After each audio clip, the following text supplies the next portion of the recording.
The Prodigal Son. There once was a wealthy man who had 2 sons.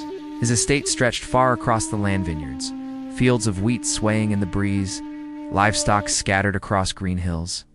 He was well respected, known for his wisdom, and he loved both his sons deeply. But one day, the younger son came to him, not with gratitude, but with boldness and impatience. "Father, give me my share of the inheritance now."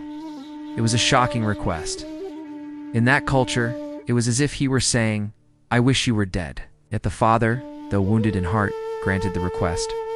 He divided his wealth, giving the younger son his portion, silver coins and heavy sacks, a birthright now reduced to gold and pride. The next morning, the younger son was gone. He traveled far from home to a distant land.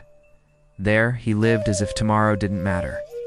Wine, parties, wild nights, empty laughter, friends who were only friends while the money lasted. He threw it all away in reckless living, lavish meals, expensive clothes, careless decisions, and then the famine came. His money was gone. His so-called friends disappeared. He had nothing. No shelter, no food, no dignity. He found work feeding pigs. These were very unclean animals to a Jewish man. His stomach growled as he watched the pigs eat. He was so hungry that even their slop looked good to him. And then sitting in that filth, covered in mud and regret, a thought rose like a whisper in his soul. Even my father's servants have food. What am I doing here? I'll go back, not as a son, but as a servant. He stood up, broken but determined. Each step toward home was filled with shame. His head hung low. His heart rehearsed the words. "Father, I've sinned. I'm not worthy to be your son."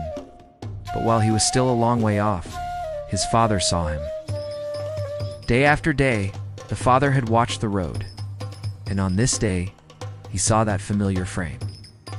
That walk he knew by heart. The father didn't wait. He didn't question.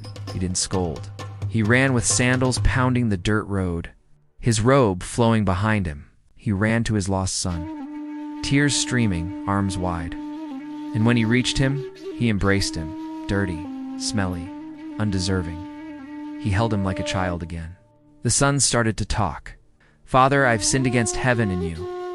But the father wasn't listening to shame. He was listening to redemption. "Quick," he shouted to the servants. "Bring the best robes, cover him in honor. Put a ring on his finger. Restore his place in the family. Kill the fattened calf, we are going to celebrate. My son was dead, and now he's alive. He was lost, and now he's found." Laughter filled the house. Music played. The aroma of roasted meat filled the air. The son, once empty, now full clothed in mercy. Not everyone rejoiced. The older brother was outside, returning from the field. He heard the music. He smelled the feast. And when he learned why, his face darkened. He refused to go in. The father came out to him, pleading. But the older brother's heart was heavy with bitterness. "All these years I've served you. I never left. I obeyed. And you never gave me a celebration. But this son of yours, he wasted everything. He comes home, and you throw him a party?" The father's response was gentle, but firm. "Son, you are always with me. Everything I have is yours. But we had to celebrate. Your brother was dead, and now he lives. And now he lives. He was lost, and now he's found." Jesus concludes the parable at this point. No answer from the older brother, no final conclusion, because Jesus left the ending open for us to finish. Some of us are the younger son, ashamed and far from home, wondering if we're too broken to come back. Others are the older brother, resentful, forgetting that grace is not earned.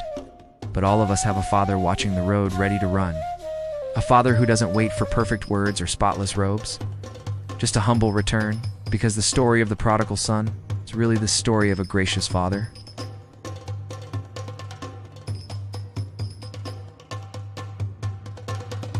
No matter how far you've gone, no matter how long you've stayed away, the father is still looking, still waiting, still running. Come home.